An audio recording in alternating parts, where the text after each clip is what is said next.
For community comment, here is your host, Craig Warmbold. Well, thank you very much, and good afternoon. Welcome to Community Comment, streaming live today from the Daily Dodge Television Studios on Bill McCullum Way in beautiful Beaver Dam, Wisconsin. We have a guest on the program today that has appeared on, we'll say, well over 40 commercial music releases. He's toured all 50 states in Canada. He had, well, as Roger Knoll tells me, opportunity knock once. He decided to let it pass. Opportunity knocked again, and he wound up becoming the longest-serving steel guitar player in the 50-plus year history of the Grammy Award-winning band Asleep at the Wheel, performing for over 30 of those years. Mark Malak is the 2020 Beaver Dam Unified School District Wall of Fame Outstanding Alumni. You're going to be able to see that ceremony live on the school district's website and Facebook page. That's going to be hitting the cyber world on Wednesday, June 2nd at 7 p.m., which is one day after the 2019 Outstanding Alumni, John B. McKinstry. They had two of them in 1 year because of course, stuff that's been going on over the past year. So we are very pleased to welcome to today's program Mr. Mark Eddie Rivers Malak. Thank you so much for joining us today, sir. Well, thanks for having me. Well, it really is something to be able to sit down with you and talk music and talk Beaver Dam and talk history. And I'm hoping we could kind of start at the beginning today and just talk about yourself growing up in the city of Beaver Dam. Tell us a little bit about those early years, if you would. Oh, well, yeah, I was, born in 1954, so I got a little of the 50s anyways. I still live in the 50s. Yeah, and, met Roger Knoll, my old friend, in 1960. Really? Yeah, went all the way through grade school and Cub Scouts and all that together. And got in the teenage years, I guess I was a little bit of a rebel, not a bad kid, just too much time goofing off, and so it wasn't until I was, I think I was 20 when I started playing the steel guitar. Thing is, that's all I ever really wanted to do. But it was. I think I was 24. Actually, I bought this instrument I have here right down at L&W Music back in '74, and just started playing locally. And I knew right away it's what I wanted to do, so I went down to Madison about 6 months later and bought a brand new pedal steel, ordered it right from the Showbud factory, and it just took off from there. And I heard about Ralph Hansel down to West Allis, and I gotta watch how I say that in Texas because they think I'm saying West Dallas, but here it's West Allis. He had a music store down there, and he taught pedal steel. So actually, he encouraged playing without pedals. He said, be ready for either one, but he loved to play without pedals, and I always did too. So that's actually how I got the gig with Asleep at the Wheel. There's a lot of really, really good pedal steel players around Austin, but he wanted the traditional sound from the 40s and the 50s, and that's how I like to play best.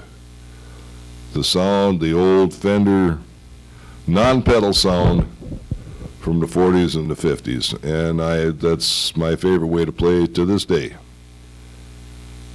Bob Wills. Oh, yeah, Bob Wills is, as far back as I can remember, when I was just a little kid. I can't even, a year or two old. My dad had all the old 78s from the 40s, and I played them and played them and played them, and then the sound of that steel guitar just fascinated me. I didn't know what it was. I never saw one until I saw one on a Lawrence Welk show, believe it or not, when I was a little older, but something about that sound just fascinated me, and it still does. That's the nice part, is that it's something that never really went away.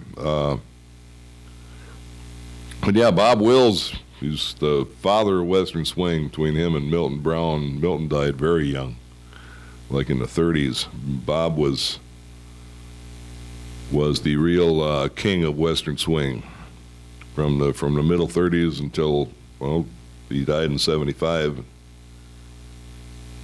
And we did a lot of his songs all for years, bands I was living around here. And most notably, Ida Red, Les and I played together for 18 years.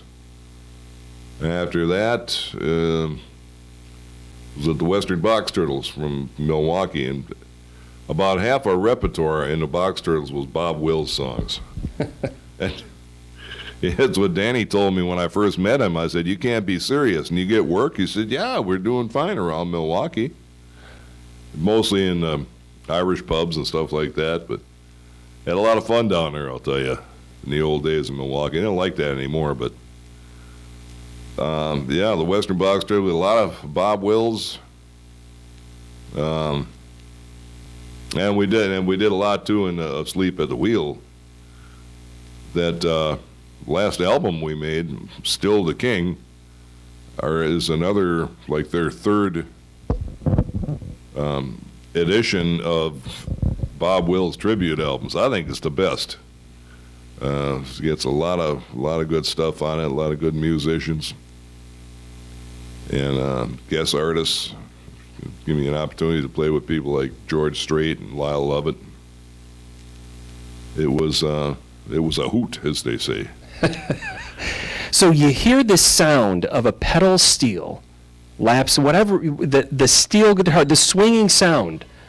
You're not necessarily a musician, but you decide to start playing one of the most difficult instruments, most difficult stringed instruments there possibly is. Did you have a foundation in music before you decided at the age of, I think you said it was 20? Did you have some type of foundation musically that helped make that progress a little easier to learn the instrument because you had a background in music? Well, as most kids, I took piano lessons as a kid. I knew how to teach you how the chords and things went together. But I never really excelled in it. Messed with guitar a little bit, never got very far. Because all I wanted to do was play the steel guitar, and everybody says, "Oh, those are really hard to play. And they're really expensive." I think, well, I guess I write that one off. But then it was about 1974. I was walking by L&W, and there this was in the window. And I thought, look at that, a steel guitar. It's only $275. So I bought it. I was laid off from Monarch at the time. That was a bad year. I worked in foundry at Monarch. We were laid off for like 9 months, and I saw that in the window. I thought, boy, it's a good time. Why don't I just give it a try? What have I got to lose? $275 ain't that bad. And I knew right away what I had to do. As soon as I started catching on to it and figured out an authentic tuning, I knew this is what I want to do right here. How long would you say it took you to learn the pedal steel? Well, or the lap steel? I started on this lap steel, and it didn't take. If you know about chords, it doesn't take long how to figure it out. The hard part's getting a good sound. The techniques, the hand-to-hand technique, it takes years. It takes years to really get what you want. Depends on how hard you work at it, too. I really wanted to be able to do it very badly. And after I started going to Ralph for lessons, sometimes I'd practice until the sun came up and then go to work in the foundry all day. Of course, I was young then. Now I can't do either one, let alone both. But, yeah, you can start playing in public in a short amount of time, but you're not going to see, you got a lot of tweaking to do yet. It takes, to really get mellowed into it, to get the tone you want, it takes years. It takes at least a couple of years anyways before you really start to get satisfied with what you're doing. It's like anything else, just, the more you work at it, the better you get, the less you do it, you don't use it, you lose it. And I'd like to encourage our listeners, by the way, if you're joining us on AM 1430 WBEV or listening to the audio at Daily Dodge, if you go to the video tab, you could watch today's program. And Mark has his, that's the first pedal steel, or the first lap steel that you've ever bought, a Fender. Yeah. Again, downtown Beaver Dam. You've had it with you all these years. Is this something that, now when you play with Asleep at the Wheel, presumably you would play more of the pedal steel variety. Have you played with this professionally? Oh yeah, yeah. Yeah, I didn't play too much pedal steel with the wheel. I played a four-neck Fender. It's four-neck, non-pedal. And it's a very vintage instrument. A little bit of pedal steel, but this, I played it all over Hawaii, all over Europe. I never thought I'd get that much use out of it, man. I bought it back in '74, I'll tell you. But yeah, sure, well, you know, the four-neck in the case goes well over 100 pounds, and every time we put it on a plane, it costs them $150. But this, it saved, you know, a lot of expenses for flying, especially in the Hawaiian Islands, where you fly from one island to another every day. So yes, I've played this. In fact, there's clips on YouTube of me playing this guitar that I bought here right in Beaver Dam, Wisconsin. And it doesn't look like it's changed much. It looks like pretty much, I mean, I'm sure you've changed the strings, but it looks like most of the knobs are original to the first purchase you made. Oh, it's all original, yeah. Yeah, it's all original. There's something, I had some work done on it once. I was getting a terrible buzz, but I think it was just a matter of soldering a wire or something. But yeah, it's all original. It's the original case over there. It's in really good shape yet. So tell us about the musicians that you first started playing with before Asleep at the Wheel. Well, when I first started, were some old friends from some old high school friends had a band, and they'd play country music, and it was my old friend Gary Jenke. He's still in town here, I guess. I started out with those guys, and there was a few different bands around. We just, you know, that's when you could go downtown Beaver Dam, and there was 5 clubs and 2 blocks with live bands in it, live country music bands. So, you know, there was never a shortage of work. They didn't pay much, but we didn't care. And was it Western Swing at that time that you would have been playing? Well, as much as we could get away with, yeah. Mostly what really was popular in the country music at the time was Merle Haggard. Did a lot of his stuff. But we did a pretty good share of Hank Williams, Sr., that is. So we used to do a lot of those. Bob Wills when we could, but you couldn't overdo it. It's not like it's not like in Texas. In Texas, you say Bob Wills, they'll stand up and cheer. You know, and Bob's been gone since 1975. But you know, here it's not so much. But yeah, we played quite a bit, and things just about 1980, I think it was 80, 81. I got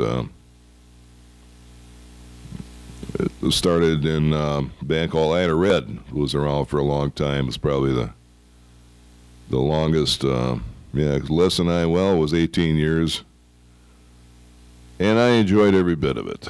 It was a good band, good people, played a lot, and that ran its course.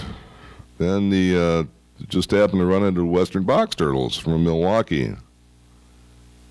Had a lot of fun down in Milwaukee. It's a good town. And we had a cult following down there, believe it or not. We played nothing but traditional Western swing, some old-time swing, some old-time jazz from the 30s, you know. It was a lot of fun.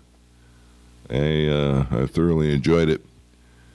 You commuted? You lived in Beaver Dam and would drive to gigs in Milwaukee? Yeah. Unless, like, we had 2 nights down there, sometimes I'd stay over at Danny's place rather than drive back and forth. But yeah, sometimes I had to work the next day. So I'd have to drive home, go to work at the prison, and drive back down the next night.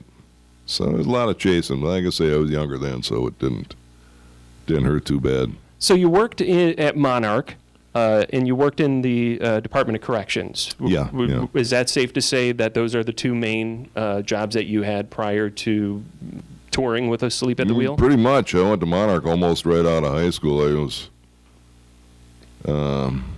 started there, I think it was September of 72. I worked in the foundry. I worked there for 5 years, and I got an opportunity to play in a band, in a road band, from right around here. It wasn't much of a band, but it was a start, you know. And I did that for a short while.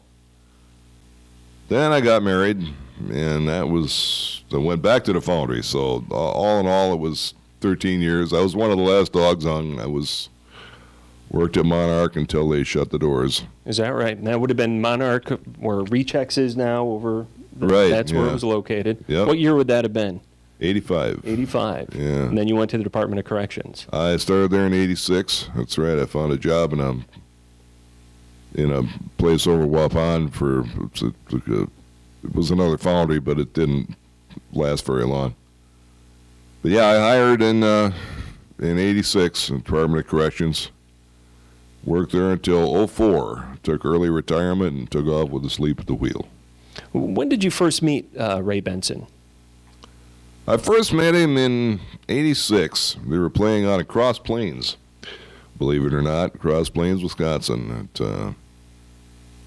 at Potts Inn out there. And about a year later, we opened for them at Bunky's in Madison. That's not there anymore either, I don't think. But yeah, Ida Red opened for them when they played at Bunky's in Madison. And that was a good day. I got to know John Ely, the steel player, quite well. Nice fella, lives in Minnesota now. But our paths crossed like that a couple of times over the years. And then in 91, I talked to Ray about, if you need somebody, maybe I'll.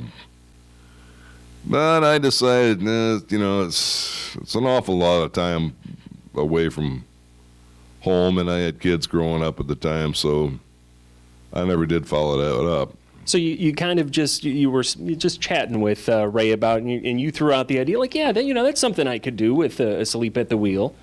And you guys are hitting it off. What do you guys have, throwing back a few beers? What's that scene like?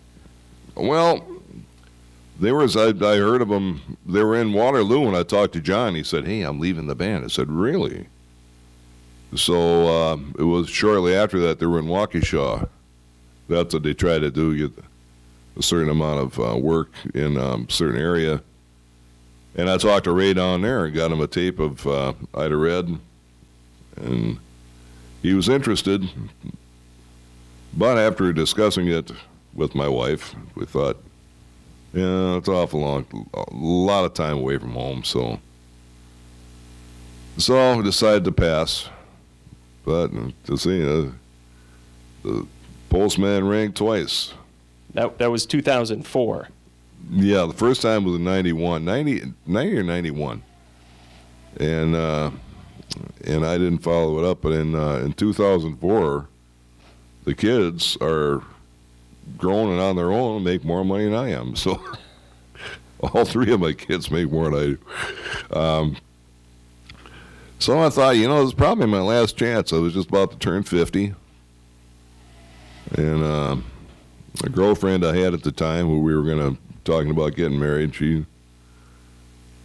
she was more excited about it than I was. She said, "If you turn this down, I'm going to be disappointed." I said, wonderful. So we did. Had about 18 years in with the state. I kind of leery, but I thought, no, this is my last chance, and I'm glad I did. In those 15 years with Asleep at the Wheel, I loved every minute of it. What did that second opportunity look like? What was that second conversation? Did you approach Ray? Did Ray approach you? You heard about another opening? Well, he called me. He did? Yeah. We were... In fact, he didn't know who I was at first, but a fellow that used to get us, the Box Turtle, some work around Chicago. He knew Ray, and he knew he was looking for somebody. He said, "Well, here, listen to this." So yeah, I thought it was a guy. I thought it was the guys in the band ribbing me at first. I said, the answer is this, Ray Benson. I said, "Well, okay, guys, you know, this is a big joke." But no, I really was. It came up Texas on the caller ID. I thought, my God, it really is Ray Benson. And if he'd have said, "Do you want to audition?" I would have said no. But he said, "Do you want the job?" Huh. And I said, first I turned it down. The second time, you at first turned it down. At first I did. I was thinking, you know, we had our wedding plans, and it was all those years with the state, you know, and she said to me, "Did you just turn asleep at the wheel down again?" I said, "Well, yeah. Do you baloney? You call him up, back up, and take it." I said, "Okay." Good thing for caller ID, huh? Oh, yeah, kidding, yeah. That was those guys ribbing me. But yeah, the fellow they had was awful sick. He couldn't do the road anymore.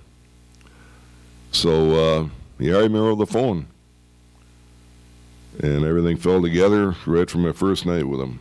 It was it's this real nice Texas gentleman, all those guys. Jason Roberts, the kind of guy I always wanted to work with. Just a wonderful fiddle player. He's like a reincarnation of Bob Wills. The best there is.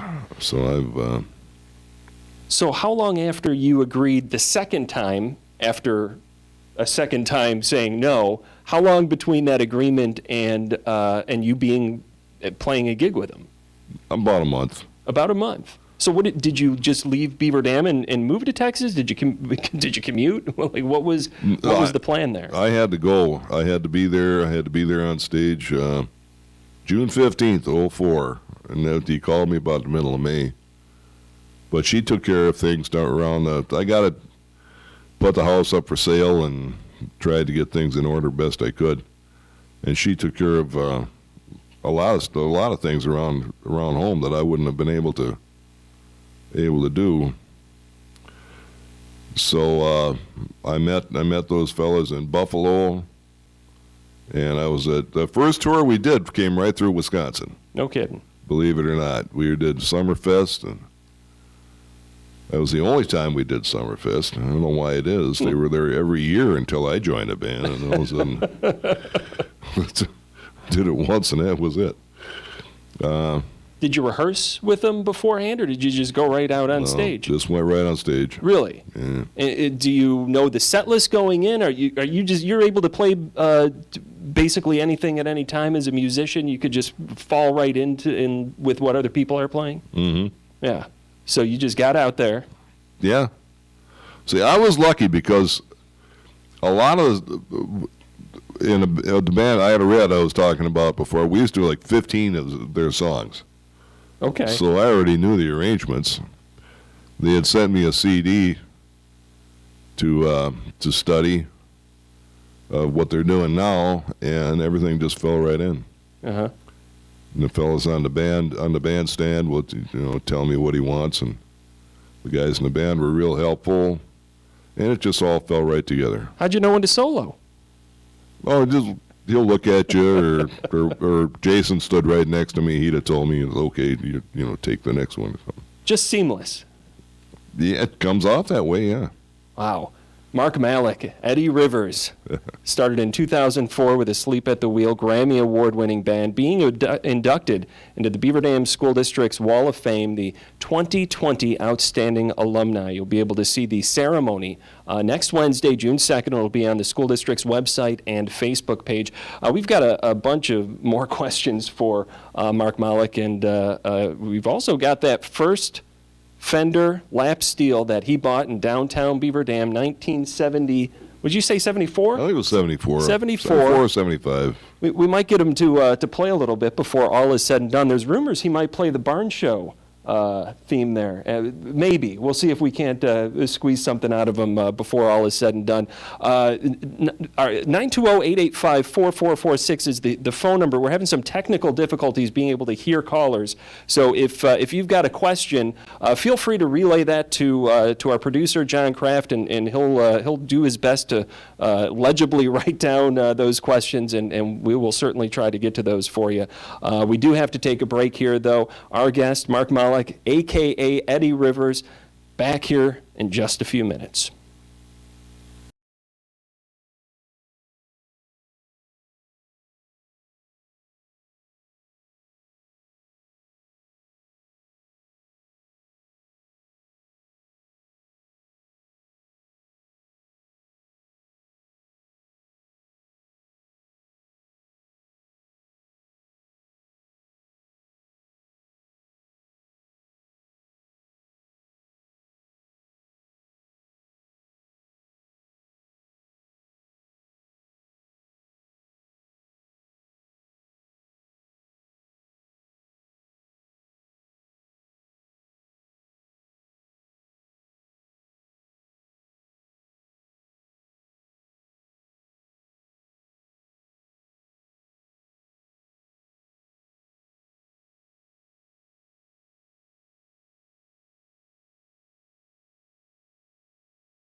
let's go back to community comment. And our guest is Mark Malak. You might know him by Mark Malak. You might know him by Eddie Rivers. I've been saying the name wrong up until today, and Roger's never corrected me. What's that? The correct pronunciation of his name. Eddie Rivers? Yes, it's really tricky to get over some. He's been inducted into the Beaver Dam School District's Wall of Fame. He's the outstanding alumni for 2020, and that ceremony will be airing on June 2nd, next Wednesday at 7 p.m. It'll go live, and you'll be able to see that on the district's Facebook page and website. On Tuesday, incidentally, you'll be able to see the 2019 inductee, John B. McKinstry, and we'll look forward to having John, hopefully, on Community Comment here in a similar setting, although he won't bring his lap steel, as I understand it. Included in that ceremony will be 2 videos that I did on the lives of both John McKinstry and Mark. Yes, and they're excellent videos. I had a chance to watch your extended version last night. Very well done, Roger. They will be part of it permanently. Yes. Excellent, very good. Speaking of things that are airing here pretty soon, the country flashback overnight tonight for those that are up late or up early in the morning. You might want to catch at 3 a.m. Jeff is going to be playing Bob Wills, still the king. Well, it's Asleep at the Wheel, Still the King. Oh. It's a tribute to Bob Wills. I should have had you the microphone okay. for that. And then Eddie Rivers. This is your CD, if I'm not mistaken, Plain Talkin' Man. That's right. And you recorded that when? Oh, that would have been 2013, 2012. 2012 says you're a historian, so. He's probably right, too. Yeah, that sounds about right. About 2012. Yeah, it was one of the perks of working with Asleep at the Wheel. Is Ray told me more than once. 2013, that's what it was. Yeah, I got all the fellas in the band. Got professional musicians, professional studio, and it didn't cost me a dime. The only thing it cost me was to get my friend from Andy Pagel down from Milwaukee to play drums. I gotta have Andy. Who is Andy? Andy Pagel. He was a drummer in the Western Box Turtles. And he is. Nobody plays the Western swing like he does, the authentic way. So that's all it cost me was to fly him down there. Ray never asked for a dime. The musicians wouldn't accept a dime. And it was my one chance, and by golly, I'm happy with the way it turned out. It's nobody was telling me what to do, how to do it. Just make an album, Eddie. I did. How did you pick the songs for it? Oh, it's a few of them I already knew. One of them I actually wrote some years ago. That Plain Talkin' Man from the West. I just recently picked that up from. I heard it on it's an old Leon McAuliffe song from the late 40s. And I heard it and just thought, wow, is that great? So I learned it and we put it on the album. I always wanted to record Perdido. That's my favorite on the album. It just swings. And one of the most requested songs on a steel guitar, on a rare occasion we get a request for a steel guitar song, is Sleepwalk. But it's been done to death. So you know what I'll do? I'll put Teardrop on the album. Because it's just like Sleepwalk, but it's Teardrop. But it's almost the same chords and everything. It was there. Santa with Johnny's follow-up to, so that's how I got the ideas for it, and I used a pedal steel on 2 of the songs, but other than that, it's all a 1954 Fender triple neck Stringmaster non-pedal steel guitar. And we got a bunch of calls here during the break. Again, we're getting some kind of technical things worked out. We might have figured it out, but not risking it. Don and Heidi Nelson called to say, thanks for playing our wedding in 1978. It was a pleasure, Donnie. I enjoyed it. Yeah. We got a word of another call that came in, a woman who moved here from Australia. And as we were being told about, we had been talking about this very individual, Lucky Oceans, who was? Lucky was the original steel player with Asleep at the Wheel, and he started back in '70. In fact, it's ironic because I was just in touch with Lucky last week. I had to send him a message congratulating him. But there's a new album in the works. It's a 50-year anniversary album. And on one of the songs, he played a 10-second solo, and I played a 10-second solo. I heard it. I thought I had to just send him a message, and he said, so we keep in touch. Yeah, I know Lucky. Nice fella. Did you talk much to any of the steel guitar players in Asleep at the Wheel over the years, prior to, after? They give you advice? Did they warn you about what you're getting into? Any of that? No, just John Ely is the only one I really knew very well. I got to know Cindy Cashdollar after I moved down there. A real nice lady. Played steel with the Wheel for a while. Other than that, Lucky's about the only. When we did the 40-year anniversary, there were a few. Bobby Black was there. Was one of my favorites. John Ely.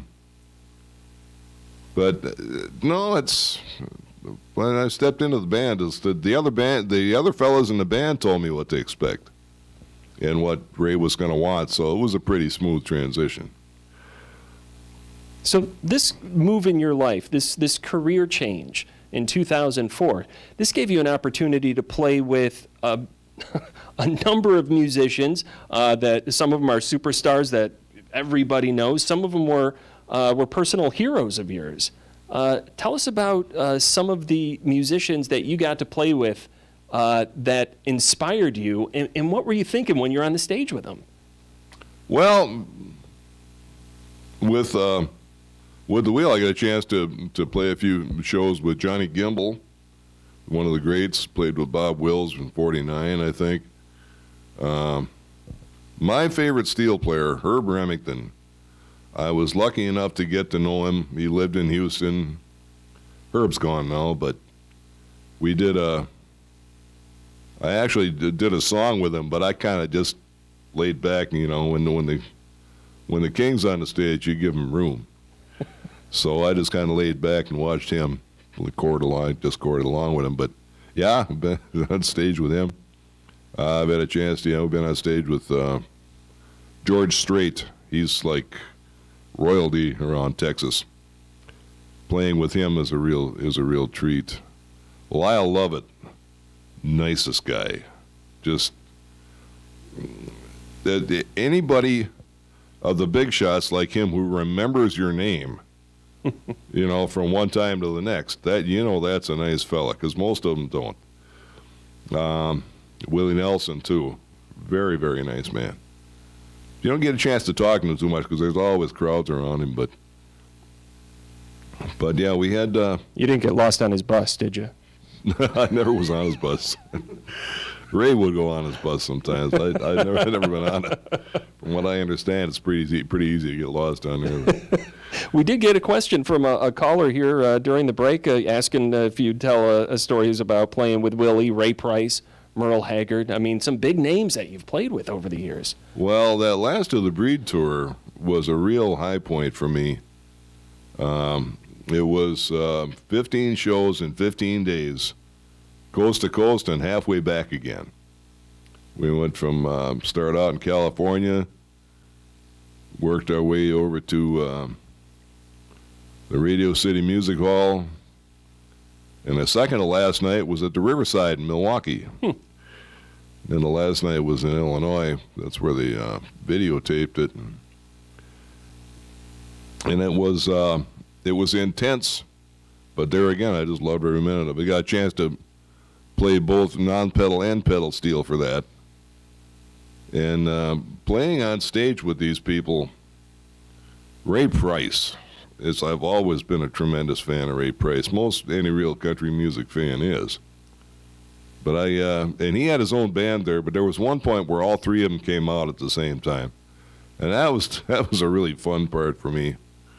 They, with all three of these fellas on stage, I got a chance to play Nightlife with Ray Price on stage. That's something I never thought I'd get a chance to do. So that was a treat. playing with Merle Haggard was a treat. Willie's always, we did a tour with him too when we made the album Willie and the Wheel. We did about a 2-week tour with Willie. It's funny how much better you get treated when you walk in and say, "Yeah, I'm with Willie Nelson." "Really, sir? Well, right this way." Usually, "Well, I'm with the band." "Yeah, park out in back by the dumpster, And, "But yeah, I'm with the Willie Nelson show." "Oh, step right this way, sir." Yeah, funny how it is. Do you remember the first time that you were starstruck by some of these big names that you were with? Was it before you were asleep at the wheel? After? Was that a really life-changing moment? Well, not really, because by that time,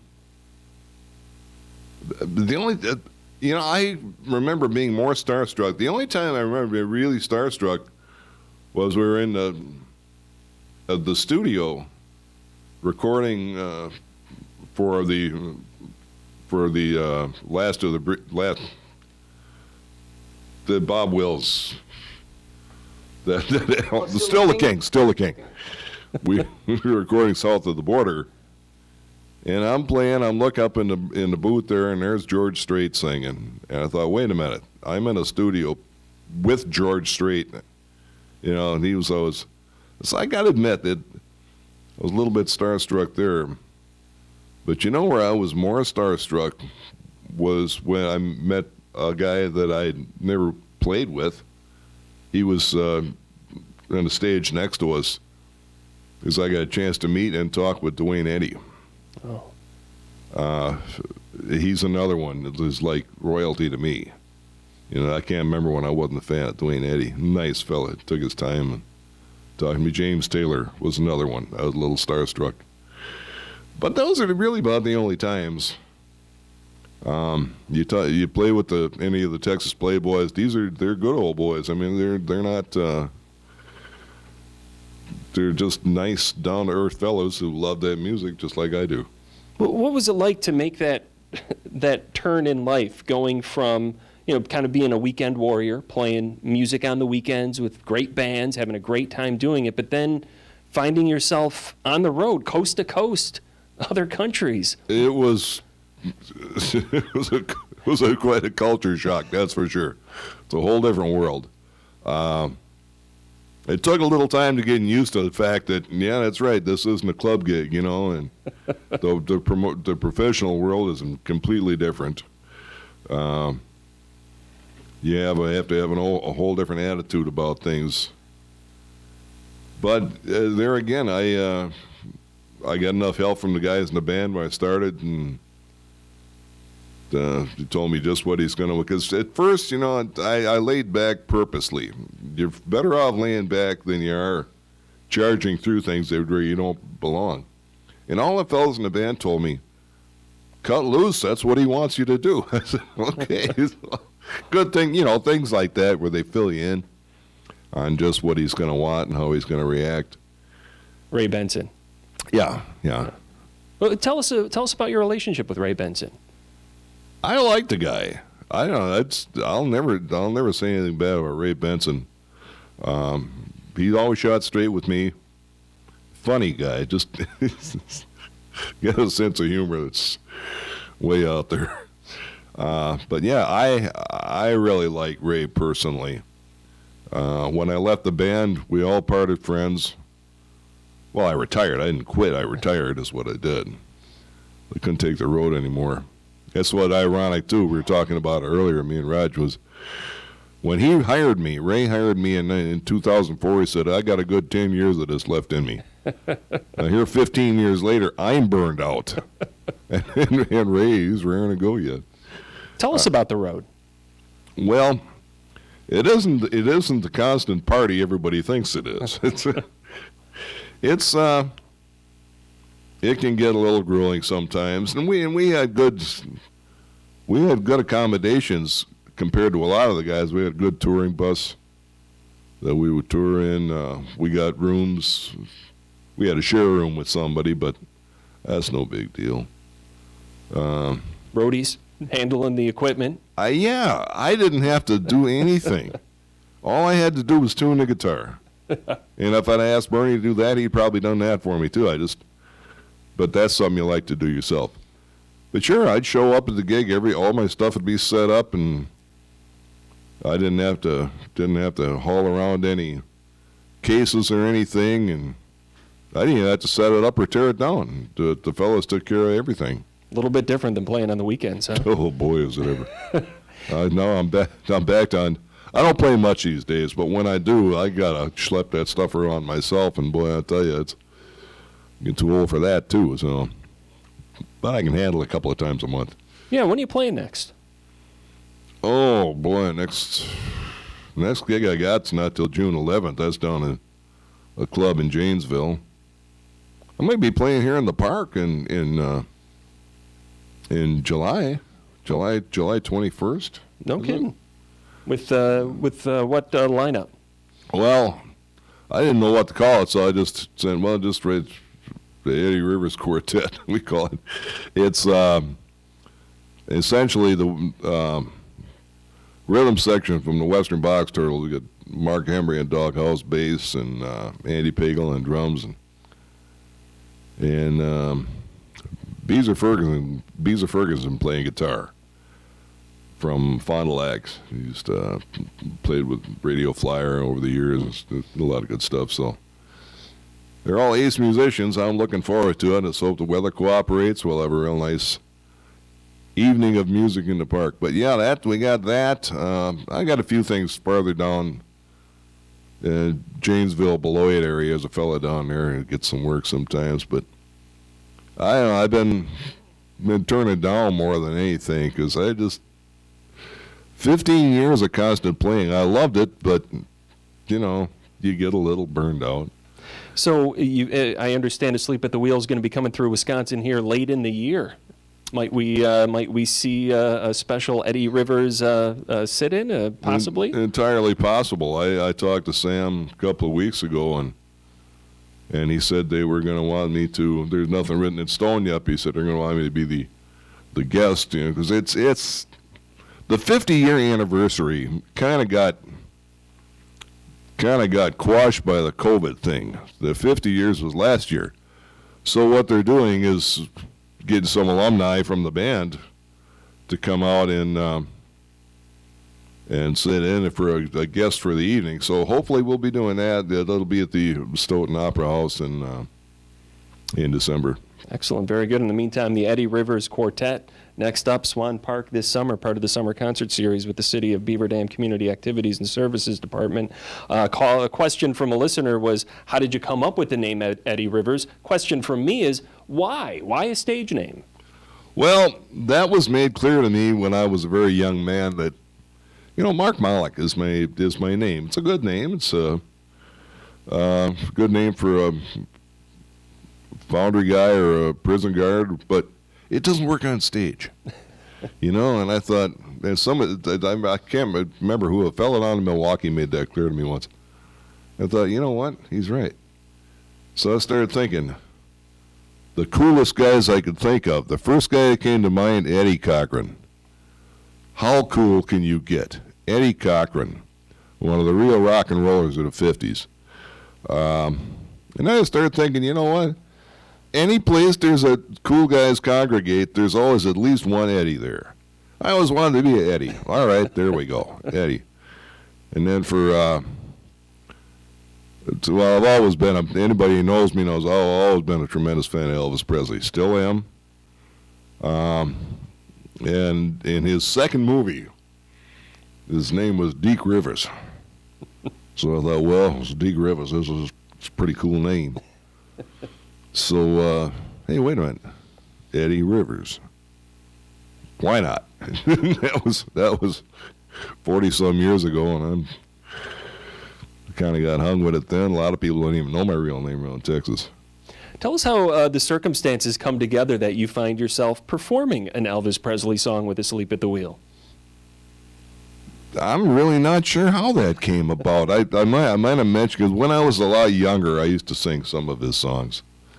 Just for kicks, I never made a dime doing it. But it was, it was fun. over the years with some of the bands I've been with, I'd sing maybe one or two of his songs. And Ray wouldn't let me sing. He didn't want me around a microphone. Except for at Christmas time. He said, Eddie, come on, sing Blue Christmas. So we'd sing it, and it went over really well. So every Christmas, he'd pull out Blue Christmas. And we would do that, and it went over well. Our guest here, Mark Malak, stage name, Eddie Rivers. Yeah, Mark Malak, though, or Eddie Rivers, he's the 2020 Outstanding Alumni for Beaver Dam High School. The induction ceremony will be hitting the video stream world next Wednesday, 7 o'clock, one day after the 2019 alum is going to be recognized, John B. McKinstry, in the same format. You'll be able to see Roger's video in both of those ceremonies when they are posted. We're going to try to get Eddie Rivers over here to maybe play a little bit of that 1974 Fender lap steel that he bought in downtown Beaver Dam. And first I'm going to ask the guy whose phone is ringing right now, though, if I'm going to get a few questions out of him as he learns how to shut the phone off that he's got. That means you owe us a pizza whenever that happens, by the way, Roger. That's kind of how that goes. We're going to ask him a few questions about the Wall of Fame, but we'll take this break first and be back here in just a few minutes.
to community comment. And our guest is Mark Malak. He is Eddie Rivers in the band Asleep at the Wheel, Grammy Award-winning band, 50-plus years. He's played since 2004 as their steel guitar player. He's being inducted into the Beaver Dam Unified School District Wall of Fame as the 2020 Outstanding Alumni. Roger Knoll, local historian, also our guest here today. Roger, you are the individual who, if I'm not mistaken, nominated Mark Malak to be an Outstanding Alumni. Yes, I did. Tell us about that. What is your history with him, and why do you think he should be recognized like this? Well, I've known Mark since first grade at St. Patrick's School, and we grew up together. We weren't the cool kids. I thought we were cool. We weren't. I guess we weren't really the cool kids that much, but we ended up in the same Cub Scout pack and would hang out quite a bit, and then through high school, and then we kind of lost touch. But I always followed his career, and then I learned that he was coming back to Beaver Dam, and I thought, with my history of the Wall of Fame, that he would be a perfect candidate. And then, obviously, as I researched more and more with him, the story just got better and better. And I knew he was a cinch to win.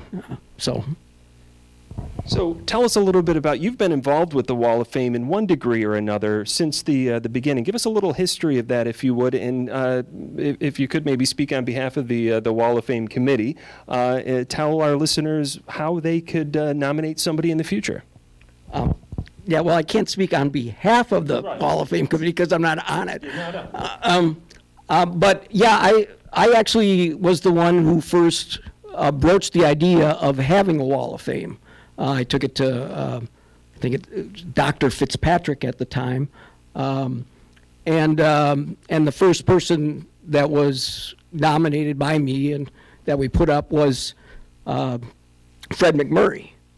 And then at the time, Annette Camps was working with the school district, and she and we designed the plaque, how it would work. We worked on the initial program presentation, and then through the years, I have nominated, I believe, 9 that have been successfully put on the Wall of Fame. It's a very easy process. You just get a form that's very easy to fill out. The only requirement is that, I guess the basic requirement is that they have had to graduate from Beaver Dam High School, but I mean, they had to have had a significant role in either state or local or national or international, for that matter, effect on the community that they are a part of. And so you can get the form. I think it's available at the library or off of the internet on the BDUSD website. Fill it out. Follow it up with any kind of documentation you want, and then the committee will consider it. And I believe it has to be in by, usually it's March at the end, or no, now they've changed it. They switched it around. Yeah, now I think it's like maybe like November or something like that. But you can get all that detail on the BDUSD website. And then usually they have a very nice banquet for the winners. And there's also, it's not just the Alumni Award that goes on the Wall of Fame, but it's also the Friends of Education, which are those people or organizations that have played a significant role in advancing education in the Beaver Dam Unified School District. And so that's basically how it works. And yeah, so they usually do have a banquet, but obviously because of the COVID problems for the past 2 years, they were not able to have a banquet this year. But in speaking with members of the committee and Mary Postuma. They're very hopeful that in the near future that those banquets will resume. Now, give us all the dirt on Mark as a kid when you guys were in Boy Scout. No, I'm kidding. We don't have to get into all that. But if you would, Mark, give us your thoughts about how it feels to be recognized along, past students at Beaver Dam High School: Fred McMurray, Ray Galloon, Lois Ehlert, Eric Kulkhurst. You're in some good company. Yes, I am. It feels very nice. I thought I'd have been forgotten around here. It's really nice to be remembered in your own hometown. And be on the wall with Fred McMurray. I'm a big fan of Fred, especially his old movies from the 40s and the 50s. But yeah, it's really wonderful to be remembered like that in your own hometown by friends you've known pretty much your whole life.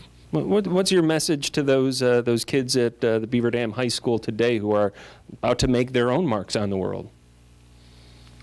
Well, it's a different world now than it was when I was a kid, but the thing that never changes is don't let anybody talk you out of it. If you've got an ambition in life that you want to do, don't let anybody talk you out of it. That's really about the only thing that doesn't change over the years. It's you make up your mind if that's what you really want to do. Just don't be afraid. Don't analyze too much. Do it. Go for it, and things will find a way of working out. If it's really what you're meant to do. You really made up your mind about playing one of the most difficult instruments, string instruments for sure, that's out there.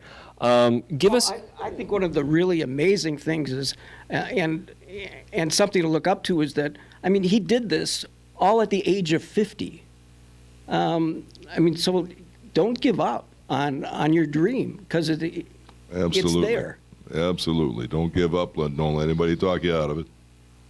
Things will work out if it's what you really need to be doing. Give us a little lesson here.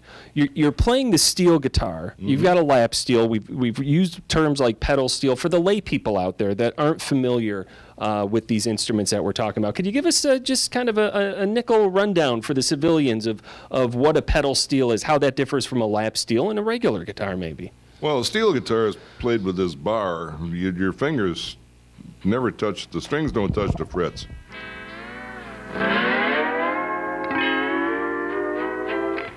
On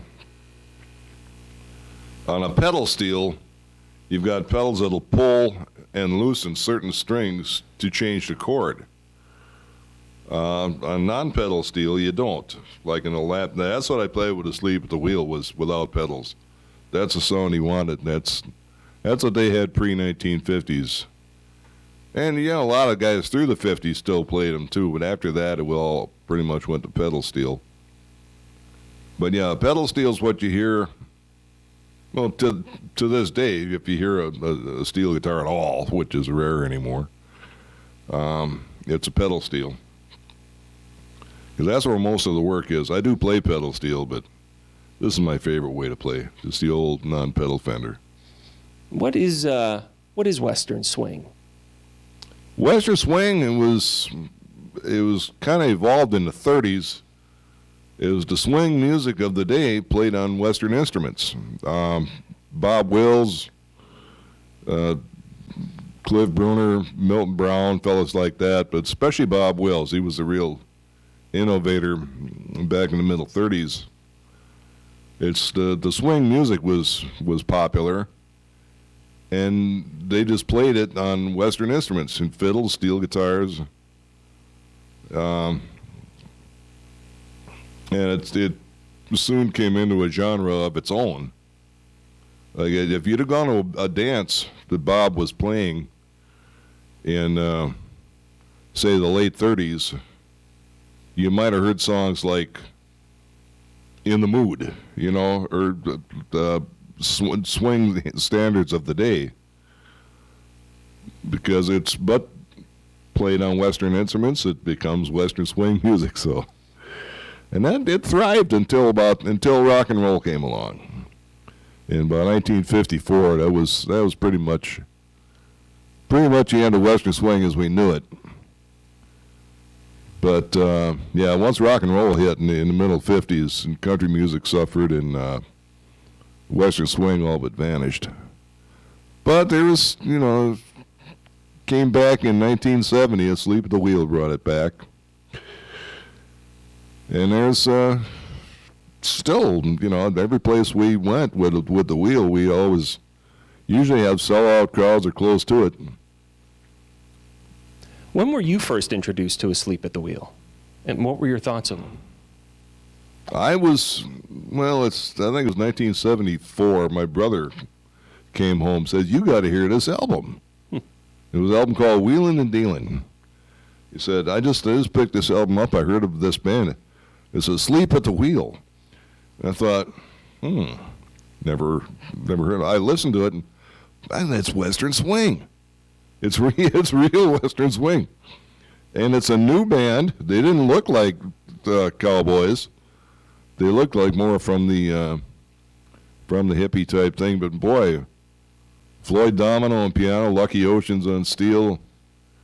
It just needed twin fiddles at the time. I thought, I couldn't believe, and this is a new album? Yeah. It was just great stuff on it. And that was something that I was always going to give that back to my brother. I never did. I still got it.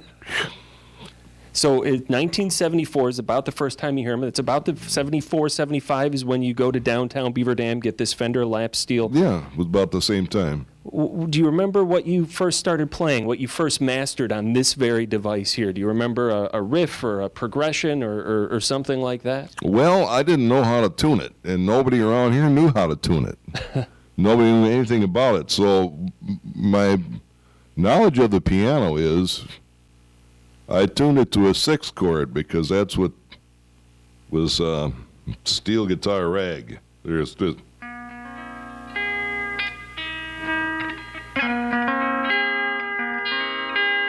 So I tuned it to that, and it turned out to be an authentic tuning. It was a C6. So that's how I got onto that, and that was the first song I actually played that sounded like anything at all. So yeah, it was steel guitar rag. I still enjoy playing that too. Is that something that you could even play to this day? Oh sure, it's we used to do it in the play. In fact, when we did the play, a ride with Bob, with the band, I was down at Drager's Village Square downtown here. Got $25 for it. $25. I'm glad to get it too. Yeah. You remember some of the songs you might have played back then, and that you still play now? Is something maybe you could show the listeners? Well, actually, I remember very little about that. I remember the steel guitar rag, we did that, but that was about the only instrumental I knew. I think that at the time, Merle Haggard was real popular. We'd pick up whatever he was doing at the time. But that was mostly on pedal steel. I went to pedal steel almost immediately. You did? Yeah, because once I started getting the hang of this, I knew that was it. That's what I wanted to do.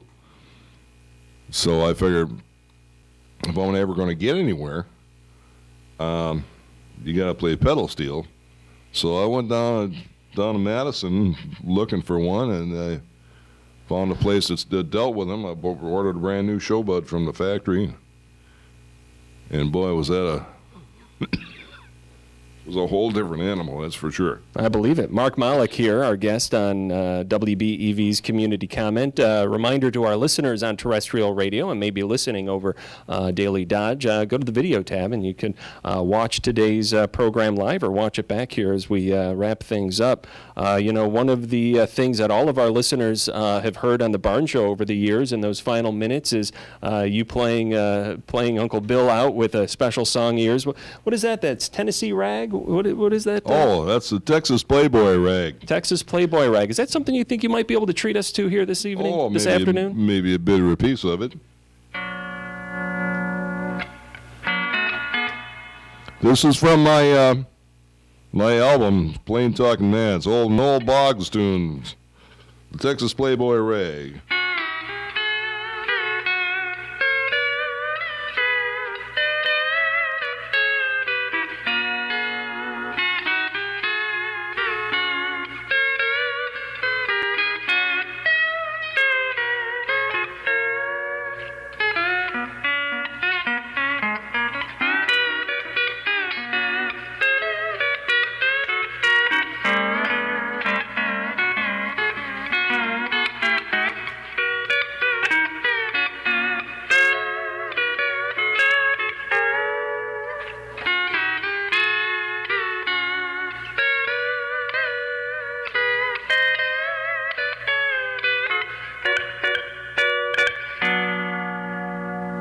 Texas Playboy rag. Wow. A little bit of it there. That is great. Thank you. Thank you. That must have been quite an accomplishment. Going down again, downtown Beaver Dam, mid-'70s, picking up, again, one of the most difficult stringed instruments to play, and eventually mastering it. Yeah, it took a while. I was learned off of courses at first, and I found down in Madison, but then I heard about Ralph Hansel down in West Allis, and took lessons from him. $5 a half hour is all it cost me. Best money I ever spent. Wonderful teacher. But he was really well known too, and he was like sponsored by Fender, right? I mean, that ad that I have is At one point, yeah, that was before I knew him. he's actually on that ad with Leon McAuliffe. Yeah, that's right. That's right. Yeah, Ralph he died young. He was only 54 when he died, you know. But a wonderful teacher.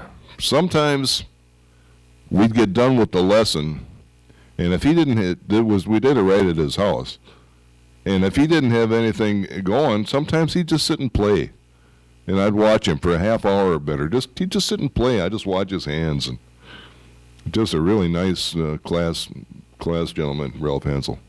Well, I asked you your advice for those outstanding or those graduates out there that are going to be the next outstanding alumni.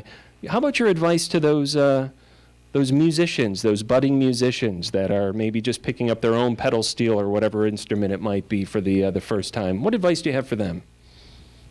Well, I would say don't cut corners. I had to relearn everything when I went to Ralph. If you're serious about it, learn it the right way and learn it from somebody who knows. Because for the first year I was learning out of courses, and then I went down to Ralph. I had to relearn everything the right way. So if you're serious about it, learn it the right way. Don't. Another one I used to teach.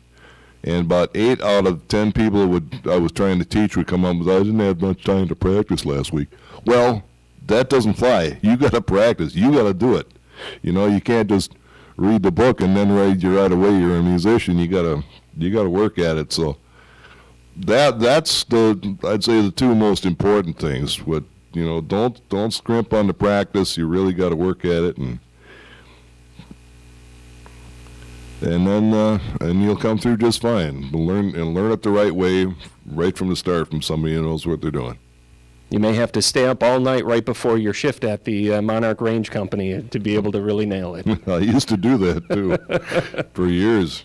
Well, not a lot of years, but you know, I did. If I was on a roll, yeah, you got to know when to get away from it too. Like you practice for a while, you start getting really cranky and frustrated. Good time to get away from it. But if you're on a roll, sometimes I'd practice till the sun was coming up. But I was young and ambitious at the time. No, I'm neither one. Wonderful words of advice. Leave us with your thoughts about this induction into the Beaver Dam School District Wall of Fame once again, if you would. Well, I'm really flattered and honored by it. It really surprised me. I thought I'd have been forgotten around town, and to be on the same wall with Fred McMurray especially, it just makes me really happy to have been, because class of '72. As long as anybody from the class of '72, just make sure you don't tell anybody what a punk I was back then, because it was a little bit different than it is now. But yeah, class of '72, and I've seen a few old class of '72 friends since I've been back. Our 50-year anniversary comes up next year. So I'm kind of hoping to be able to make it to that. But yeah, it's a really wonderful thing. Thanks to my lifelong friend Roger Knoll over here for nominating me, because I never would have thought of it. Yeah. So but yeah, I'm very, very touched and honored by that, and it's really, really good to be home.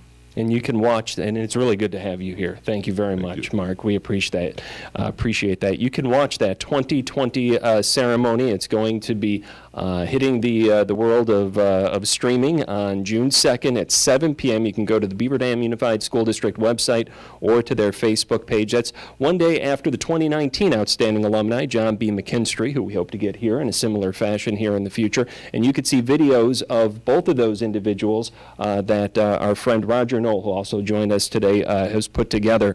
There's a lot of music of Mark playing in that video. And there's a lot of music of Mark playing on YouTube. There's a lot of music of Mark playing on all the 40-plus official releases that have been out there. Would you be so kind as to maybe play us out, sir? Well, I most certainly would. Let's see what we got here. Here's one I played in Hawaii on this very guitar.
Coconut Grove.